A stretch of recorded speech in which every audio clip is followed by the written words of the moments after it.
Belly fat అనేది ఇప్పుడు మాలాంటి వాళ్ళకి కూడా ఆఫీస్‌లో వచ్చి కూర్చొని వర్క్ చేస్తా ఉంటాం. సడెన్‌గా ఇక్కడ స్టొమక్ దగ్గర ఒక లాగా తయారవుతది. దాన్ని ఎలా కంట్రోల్ చేసుకోవాలి?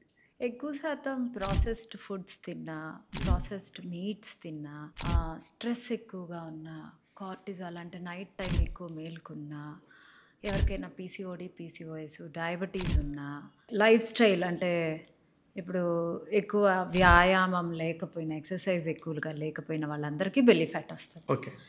అండ్ కొంతమందికి ఫ్రేమ్స్ ఉంటాయండి. అంటే కొంతమందికి చేతులు ఎక్కువగా పెరుగుతాయి. హ్మ్. కొంతమందికి థైస్ ఎక్కువగా పెరుగుతాయి. కొంతమందికి పొట్టొస్తది. మిగతాదంతా సన్నగా ఉంటది. అవును. ఫ్రేమ్ అనొచ్చు. లేదా హార్మోనల్ ఇష్యూ అనొచ్చు. కార్టిజాల్ అనొచ్చు. Or any kind of processed food, triglycerides ఎక్కువ అవుతూ ఉన్నా కూడా, అంటే కొలెస్ట్రాల్ లెవెల్స్ ఎక్కువ అవుతున్నా కూడా హ్మ్. బెల్లీ ఫ్యాట్ వస్తూ ఉంటది. అంటే ఇప్పుడు మనం తినే ఫుడ్ వల్లే ఇదంతా అవుతదంటారా?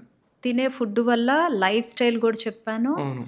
అండ్ స్ట్రెస్ కూడా చెప్పాను. స్లీప్ కూడా చెప్పాను.